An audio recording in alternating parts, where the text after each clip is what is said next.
Kunigami, Bado, and Shido have joined the game against France in the second half. And the game tactics for Blue Lock have changed significantly. So Blue Lock Chapter 339 has released. Let's talk about it. So the chapter starts in the locker room of Blue Lock, with the narrator saying Japan has felt the true strength of the U20 World Cup title favorites. To determine their tactics for the second half, they exchange opinions, with Aiku, Bashida, and Reo talking to one another. As Aiku says, man, they're tough. France, ranked #1 in the world. Hugo is insane. With Bashida saying, but it's still only a 1-point difference, right? If we make adjustments in the second half, we can still do this. Does he know?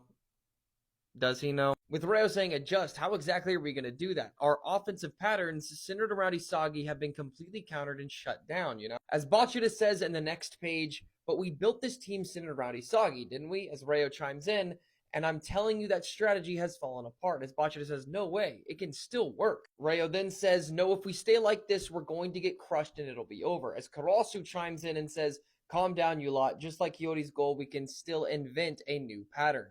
I'll take over as this team's #2 in Isagi's place. Let's go with that for the second half. And thinking Karasu has the right idea, Ego comes in and says, watch your mouth, Karasu. Are you trying to kill Blue Lock? As Karasu is stunned, unable to speak. Homie thought his shit was gonna slide. Ego then continues cooking Karasu by saying, I'll give you credit for your quick-witted change in play.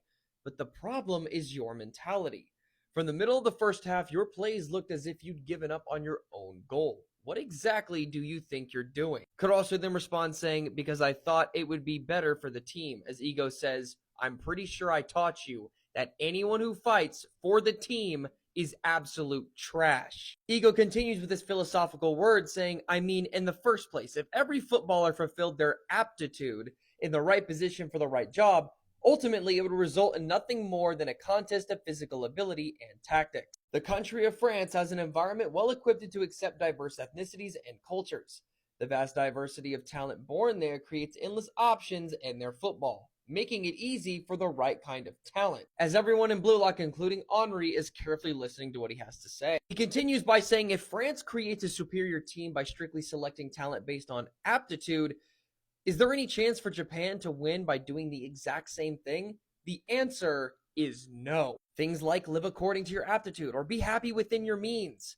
Everyone can be happy if they live according to their aptitudes. It's simply a theory used by the strong to paralyze the thinking of the weak and control their potential. We are the weak. You cannot change the world by living according to your aptitude. Literally what I've been saying for the longest fucking time. That's a whole video in itself. Humans doing different things because it's human nature. That's how things work.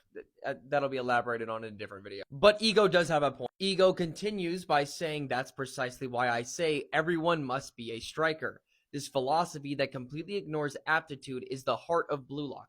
Imagine if you had 100 lives to live. How many times out of those 100 do you think you could become the world's #1 striker? Even if I were to estimate it as optimistically as possible and as miraculously high as possible, one time. Something that never would have happened if you were living within your means, which is aptitude. Living for the sake of that one single chance. That's what it means to be an egoist, doesn't it? Quite literally shutting down the entire aptitude argument that Hugo had. Karasu then tries to chime in saying, but it's a fact that the way we are right now isn't working or effective, right? With Ego saying, yeah, if you are seeking something new, first you must throw away something old. As he states, I'm discarding the tactics centered around Isagi Yoichi. I will now announce the second half formation for our counterattack, as Ego and Blue Lock are currently cooking. We then cut to the locker room of France, with their coach named Rodin saying, you all are the strongest generation, chosen by God, that only appears once every 100 years. The U20 France national team, Coach Rodin. Rodin continues by saying, not just in the history of France, but also changing the history of football itself.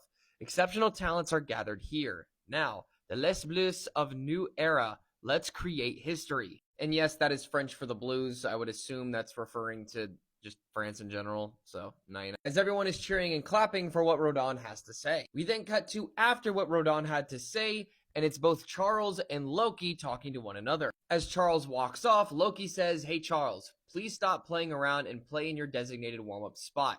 As Charles says, huh? Loki then says, When we're done with the warm-up, the Earth will be grieving, right? Estrella says, oh, you're so greedy, Loki. I'll serve something real nasty for you. As they walk down the tunnel, Hugo comes and interrupts both of them, saying, it's okay, Loki. This match probably isn't going to end just like this anyway. It's going to get wild. Blue Lock seems to have chosen that kind of fate. As we see 3 members from Blue Lock standing off in the distance. And those members happen to be none other than Bado, Shido, and Kunigami. As the narrator states, U20 Japan member change, Shido, Bado, and Kunigami. As Shido says, let's go, every cell in my body is buzzing. As Bado says, it's hunting time. As Kunigami chimes in, your drooling beasts are about to be tamed. We then cut to Bachida, Chigiri, and Nico being subbed out. The slander that's going to happen on Bachida's name is going to be absolutely wild. As we see the formation for Blue Lock being a 4-2-1-3. As Bachida says, I'm exhausted. Chigiri saying, leaving the rest to you, Kunigami. As Nico says, I'm at my limit. We then cut to Isagi saying, a formation fully committed to destructive power. The system centered around me has been dismantled. That's what they were aiming for. Isagi then continues in the next page. Right there stands a human whose talent, dreams, and perspective are clearly on a whole different scale than mine. The situation is pure desperate adversity. So why? Why is my excitement accelerating? It's telling me to surpass that guy, Hugo. As Hugo is looking at Isagi, and Isagi is trying to figure things out, getting close to understanding all of what's been done. As in the final page of Blue Lock chapter 339, Isagi says, my ego is calling out. As the commentator says, now it's kickoff for the second half. As the narrator states, the more he's backed into a corner, the more Isagi Oichi's egoist blood boils. His glittering fighting spirit clashes with destiny. As we see Hugo activate Metavision and Isagi entering the flow. Y'all thought Isagi was going to the bench? Nah, that's not how shit works around here. This is the perfect formation for him to evolve, and a lot of people don't want to agree that that's the case. Ego shutting down the aptitude argument damn near instantly and explaining why being a striker is still necessary to this game and not going for number 2. Being number 1 is where it's at. All in all, I like this chapter. I can't wait to see what happens with Bado, Shido, and Kunigami, especially how things will play out between Isagi and Hugo. And I cannot wait for these next few chapters. Let me know what you all thought about this chapter down below and what you expect next.